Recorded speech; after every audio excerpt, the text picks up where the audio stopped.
Serigne Touba xaadalawoo law maxtaaralawoo bi muy jóge Touba di jëm Mbàkke Bari lim bi mu àndal ci taalibe mat na juróomi téeméer yu manki juróom-ñett mag ñi doon ay takk der doon ñetti téeméer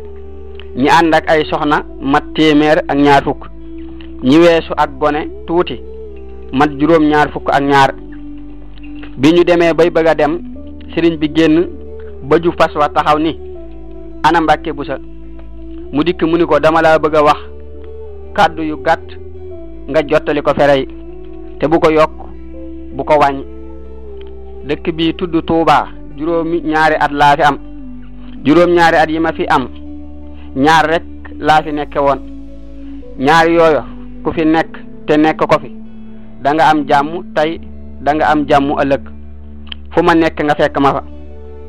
koo xam ni kuuj nga ci dara ci sam néeg boo demee ba am lu la naqari loolee nga ca kuujoon moo la ko yóbbe ñaar yooyu mooy bëgg yàlla ak yonente bi sallallahu taala alayhi bi alihi wa sahbihi wa sallama siiw na kuuj mooy rax wallahu alam Serigne Touba xaadalawoo law maxtaaralawoo mas naa woo Serigne Mbàkke Buso booba ñi ngi fii ñuy wax ndaam daarul alimi xabir ak ñeneen ni leen Mbàkke Buso mbaa yéen a ngi góorgóorlu ci lislaam bu baax a baax mu ni ko ñi ngi ciy def li ñu man lépp sëriñ bi ni ko waxuma loolu de Mbàkke Buso dama bëgg ngeen góorgóorlu ci lislaam di ci def li ngeen man li ngeen mënul ngeen koy yéene te sax ci dàkk ndax Mbàkke Buso ab jaam lum denc lu dul lislaam ab jant dana masa fenk seetee poosam du ca fekk dara dëkk bii du Tuuba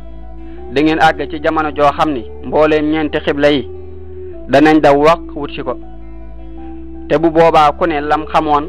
ak na mu meloon ak la mu amoon lay indaale rikk Mbàkke Buso bu boobaa ku ci ne la mu amoon ci lislaam num man di toll na ko yóbbu ca bëñ boobu ñuy wax rok seen def ko fa te bum ŋa siiw na rok seen mooy bëñi dégg ŋa mooy ubbi gimiñ waq mooy daw bu baax wallahu alam Serigne Touba xaadalawoo la maxtaarlawoo bi muy nekk Gànnaar am na bis mu ni waxtu wii bu del see déwén ca réew ma la ñuy fekk te lii doon firnde ji mooy yéen ñi kenn du ci faatu bi muy wax lii am na ko tawatoon ba ñu naagu ci moom waaye daa wéraat fasansa bi sëriñ bi ñëwee ci yéen la door a faatu wér na. abonné leen tey aimé di partager di participer di envoyer ay cœur